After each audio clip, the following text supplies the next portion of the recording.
The Mountaineers look to get back to 500 in conference play as they take on Texas State. I'm Joshua Corman alongside Appalachian State head coach Angel Elderkin. Coach, it was a really tough loss last time out, double overtime to UT Arlington. Just talk about the game itself before we go any further. Yeah, after you can step away, I think right after the game as coaches, we could, come up with 10 plays where we just didn't do what we needed to do. And we're still in a one-possession game. I think after watching the film, I was really disappointed with our defense and our mental toughness. We talked about it as a group, and probably for the fans, you could look at it differently and say, wow, they were mentally tough. Like, you got down 10 and you're able to fight back and force overtime. But as a coach, I believe we're better than that, and that we shouldn't have been in a game like that with them. We should have done a better job on the defensive side of the ball, and so we addressed those things. I think the thing to keep it all in perspective is we're still a young group, and we're still a group that's trying to find a way to win and learn how to win. Some of the opponents that we've had to face early on to start the season with the South Alabama, with the Troy, and with the Texas Arlington are all 3 postseason teams. They've got kids that have come off of 20-win seasons that know how to finish, and I think we're going to continue to learn and grow as a group, and hopefully by March we'll be ready. You mentioned defensively the team gave up 99 points, and another issue that may have came along with it was foul trouble. So how can you shore up the defensive side of the ball and maybe protect your players a little bit more from committing fouls? Yeah, I mean, the fouls, some of them were silly fouls. And, specifically as it relates to Maddie Story, her first foul was tough. Her 5th foul was tough. And I'm trying as a coach to not get so caught up in the way the game is called, because when you're on the road and you just know it. But I think we have to do a better job of teaching them defensive positioning, so maybe we're not giving up as many drives to the baskets that are causing the fouls, that we're boxing out better. So there's a lot of it that's within our control. I really believe we're a better defensive team. Potentially at this break coming up next week, we might need to look at our zone a little bit more, just when we're in situations in the Sun Belt where we maybe are at a mismatch. Laney and Bailey didn't guard traditional post players, and I think that affected us as well. It was an exhausting game, and just mentally and physically it was tough for the team. Where do you think their mental mindset is now? As a quick turnaround, just played 2 days ago. Where do you think their mind is? Yesterday, as the leader of this group, I tried to have a discussion and bring closure to what happened. I also tried to get them over to the gym, do some recovery, talk about their legs, and just inject as much energy as possible as I could in them. I think our workout yesterday was outstanding. I think our meeting this morning was outstanding. What I think is going to be my biggest challenge today in coaching them is, in the moment of adversity, are they going to put their heads down and think about Thursday night, or are they going to be able to be mentally tough enough to continue to play through it and continue to fight? Or, are they going to be like, here we go again, this other team scoring, or whatever the case may be. I think that's, forget about the X's and O's today. I think it's going to really come down to how I can continue to get this group to continue to be resilient no matter what comes our way. Foul trouble, missed shots, number 2 gets hot. How can I coach them through it today? You mentioned number 2, Tasha Levitt. She's the leader and the scorer for that team. She can score from practically anywhere. What's the game plan against her today? Yeah, with our team this morning, I tried to remember, there's a quote that we use, be there before you get there. And I tried to remind them we've been there and we've gotten there against similar kind of players. Try to walk them through the Wofford game and the way we were able to shut down their leading scorer.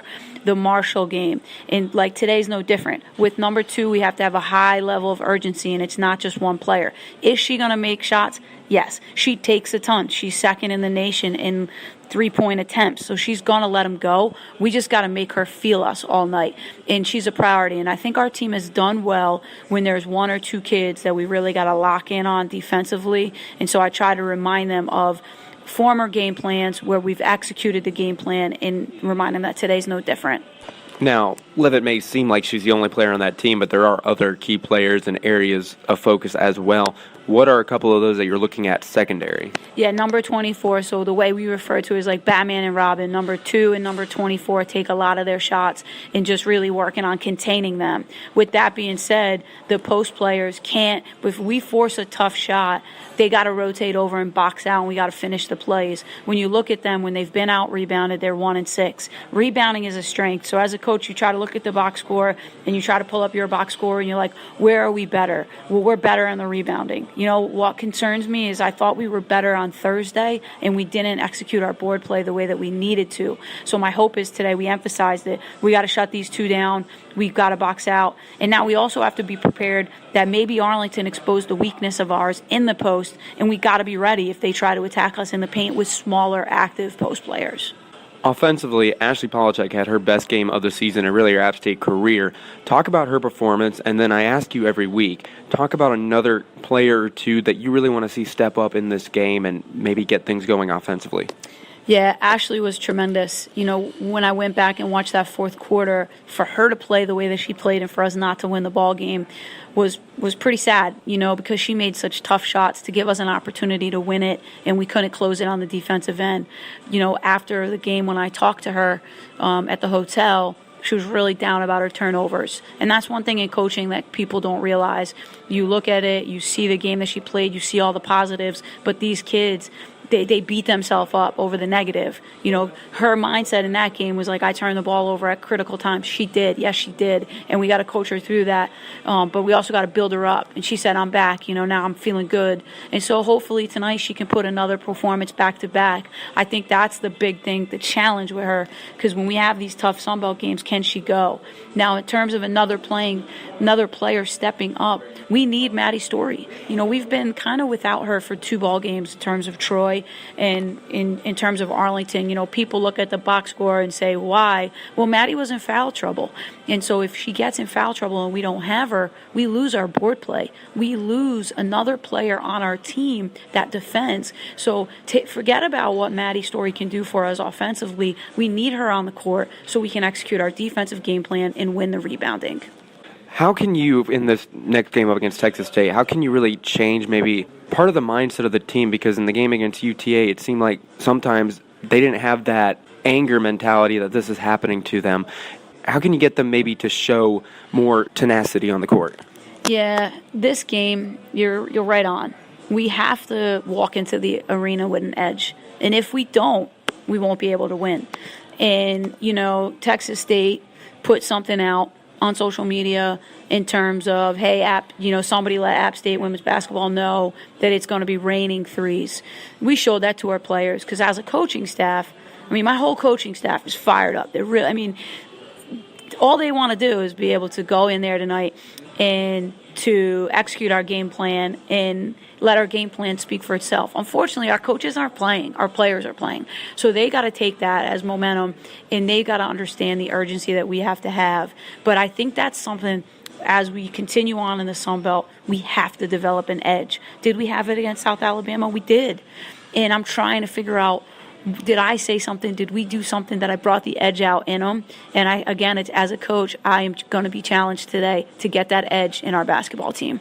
And lastly, any final thoughts before this game? Of course, quick turnaround coming off of a tough loss, trying to get back to 500 in the conference. What are your final thoughts? You know, I really, truly believe that tonight we got to do everything we can to keep this team under 60 points. Is there going to be fatigue? There is, but we have enough. When you look at our bench and you look at, they got to guard us too. They got to guard LaPrisha Stanley. They got to guard Maddie Story. They got to guard Tiara Wilson. They got to guard Michael. I think we have more weapons that we can continue to throw at them. We just need everybody to be ready when their number's called today. Thank you, Coach, and we'll talk to you after the game. Thanks.